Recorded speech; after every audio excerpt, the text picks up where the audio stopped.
So Anthony, your practice for many years has predominantly lent towards abstraction, but you source from history and literature. What is the genesis behind this new body of work?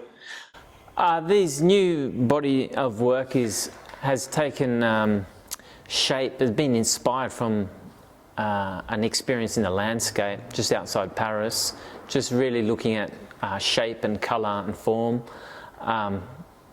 And then that's sort of been the first inspiration, but then when I get into the studio something else happens and I paint with my body, a gestural sort of act of painting. There's a fluidity in this work which I think is quite fascinating, and a strong sense of composition. So we've got the interweaving of ribbons and what have you. There's a departure from the other energetic sort of work that you've done in the past. Yes, it's good to point that out. There's a different feeling, definitely, and I think that comes from the experimentation with acrylic and enjoying the transparency, but also what I touched on before, the using the body and using large gestural movements and large brushes.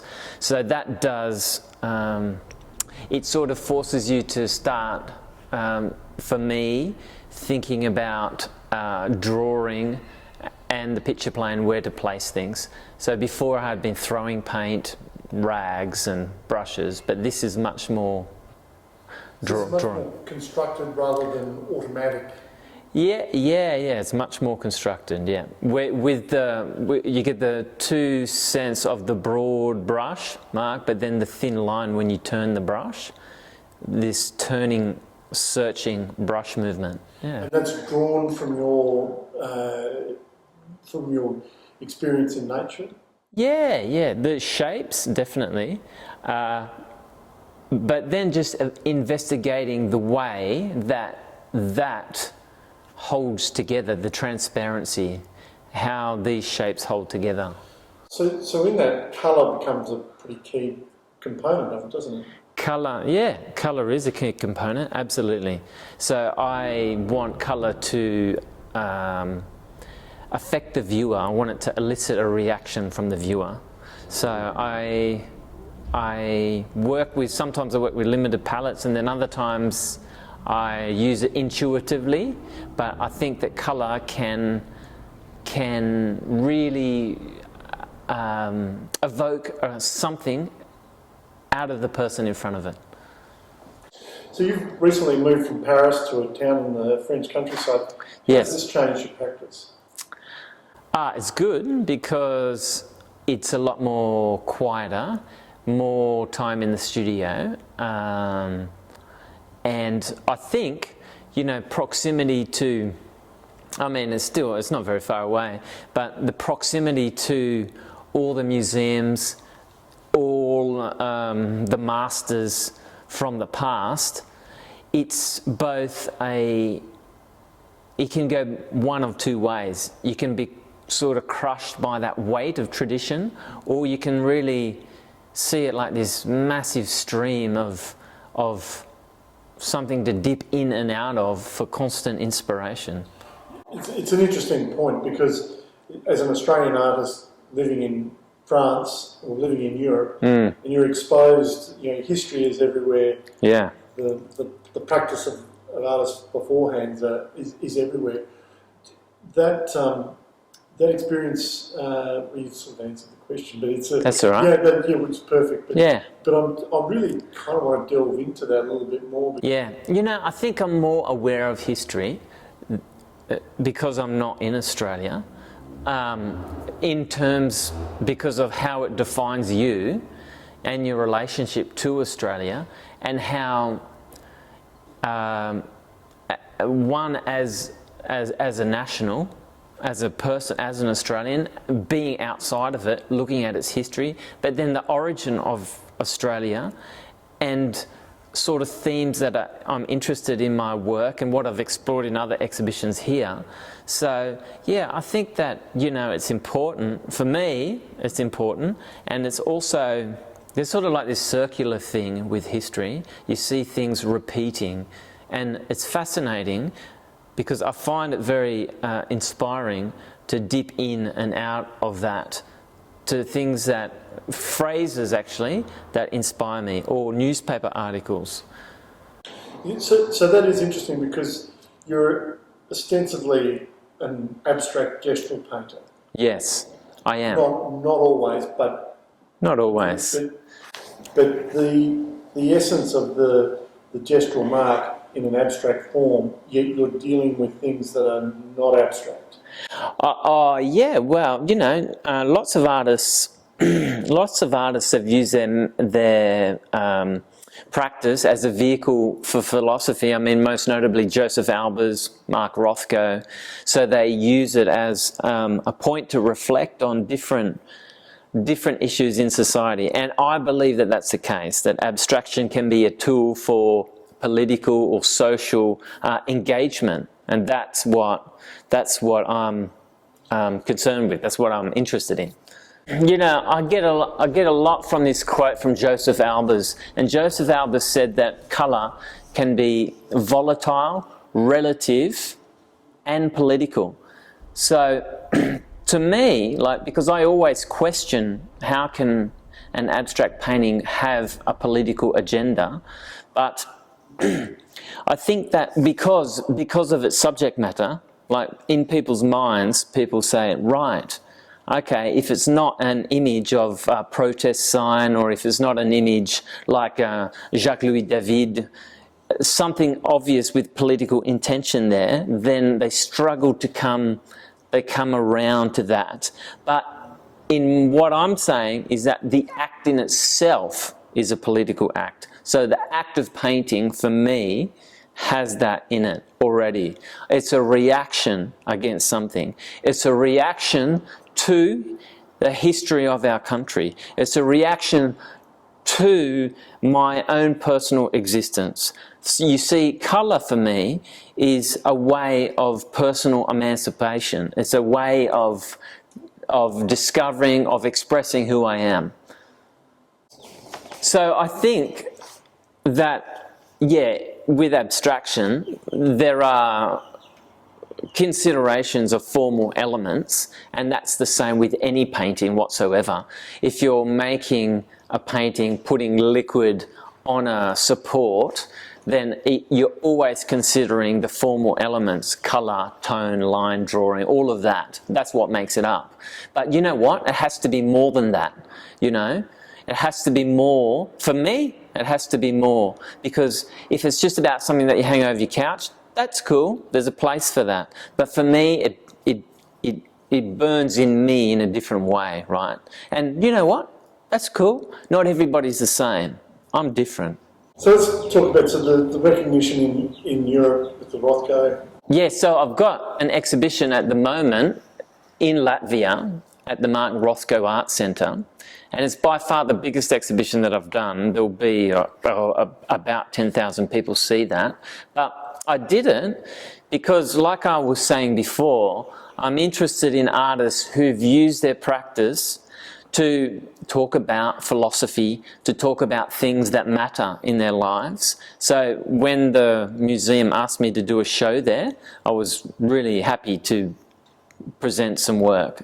Rothko has a huge reputation as using his painting for philosophy. Also, it's touched some people in a religious way. But for me, I think what's most important is that he's used it to articulate his ideas about philosophy. And you still see today that that's had a massive impact on artists afterwards as well. So for me, specifically, that place, the museum, is built where, you see, when I was talking about history returning and repeating, that museum is built where Rothko was born. And it was a fortress originally built in the 1800s, around that time, to keep out Napoleon from invading Russia, because at that time it was actually Russia, and then Latvia became afterwards. So for me, living in France, in a place that's known as a sovereign seat of power I was interested by this idea of sovereignty, and that relates back to nationality as well. Yeah, so that's why I wanted to do it. Speaking of sovereignty, where you're the village that you live in, can you tell us a little bit about that, because it has a long... Yeah, so I'm just out of Paris now, and that is a place called Fontainebleau. And it is, like, traditionally, it was built just around the same time as the Musée du Louvre, and around 1150, 1120, around that. And then it was renovated by Francis I. And it's been the home to all French kings in all that time, and for hundreds of years. So I was interested in that history. You know what I was saying before, like, you know, history is either this tradition that sort of muffles and holds you back, or it can be something that you dip into and use and get inspired by. And it's such a rich place to live. So yeah, I was really into that. Just to bounce somewhere else for a second. So Yeah. the role of abstraction in contemporary society, I think that's fascinating, because it's almost, I find there's a sense of breathing space, because we live in a society with more imagery than ever before. Yeah. Phone, internet, Instagram, Yeah. TikTok, constantly, and so much of it's on a very small scale. Yeah. Do you see a correlation with almost this sense of healthier mind, being able to not have everything served up to you on a plate, that there is a sense of abstraction in there, that your mind... I think, well, there's this flux of images, which is the internet, that keeps coming, and I think that there's something about being sort of quiet and being in the studio by yourself that produces images which are more powerful. And being in the forest, like at the moment in France, there's a big return to going to the forest, going out of the city, like with COVID and everything. So I think that there's power in images, without a doubt. The question is how to imbue an image, how to make an image as powerful as possible. Yeah, and have someone look at it for long enough. Yeah, absolutely. And that's something that's crafted, something that takes time. You touched on COVID. In Australia, we had a lot of inconvenience about that, but I had the sense that in Paris it was very intense. Everyone's locked in their spaces and very small. Yeah, it was intense, because you've got to remember there's a lot of people in Paris. The density is much bigger, and there's a lot of people in apartments, and yeah, it went on for quite some time, and people sort of lost it a little bit out on the street, and yeah, it was unpleasant. And you don't see that here in France, in Australia, the relationship in France or in Paris or in the outer suburbs, but it's something that's very real. Just continuing on with the idea of Paris and Australia, your imagery, anchored as it is in France, but it speaks a global language. Yeah. That must be an interesting... That you are creating something that, whether you're looking at it in Beijing, Paris, Australia... Yes. It can be read. Yeah. I often think about that, and I often think about... because people ask me that a lot. You know, how is being abroad change your practice as being an Australian? Because I don't really consider myself an Australian artist. I'm actually I live in France. I could be French. I'm not French national, but I'm actually Maltese and Australian. But I think that for me, this is why I'm fascinated with history. but it makes me sort of question myself as to who I am. What is it that I want to do? How do I want to present myself? But what do I want to think about in my work? I think that's an important question to ask yourself as an artist. And the audience. And the audience, yeah. Also, to get them to ask questions about things in general as well, because that's the tool of engagement, to get people to ask questions of themselves, ask questions of their communities. So the practice where these are acrylic works? Yeah, these are acrylic works. You also deal oil painting? I do, yeah. I have different strands and different sorts of work within my practice, like oil paintings, acrylic paintings, flash paint, vinyl paint, collages. So, I mean, not too much, but the thing is that, I'm searching. I don't want to do the same thing. I want to experiment with ideas and use different elements to communicate those ideas, because painting and all visual art is about communication. And it's like an expanded vocabulary, really, isn't it? Absolutely. Yeah. Absolutely. Found objects, drawing, collage, all of those things. You work on one thing and it gives you ideas of how to continue in another form, like in painting. What have you been doing in Australia? Oh, yeah. So I came to Australia because I did this creative fellowship at the National Library, and that was to research a mural by Sidney Nolan. And when I saw that, it was not very well known, and I thought to myself, it really struck me, actually. When you get a good idea, it strikes you. And I thought, oh, yeah, that's great, because it related to some ideas around sovereign power, because it was a mural which depicted the revolt of some miners in Ballarat in 1854. But I was actually interested in the idea of civil disobedience and the results of that, because it was this point where lots of people said it was like the birth of democracy in Australia, and that's one thing that I was interested in, is democracy. I think that the symbolism of that flag that's continued through is quite interesting as well. Yeah, well, you know what? That's interesting, because you know what, it talks about interpretation, and I was a little bit hesitant, because there was lots of people who were anti-vaxxers who started putting like Eureka stickers on their cars where I presented the paper, and I wanted to make sure that I wasn't sort of like promoting this sort of ideology, but I wanted to present it as basically an ideology around democracy, because what I'm interested in is that decline that we see at the moment in democracy.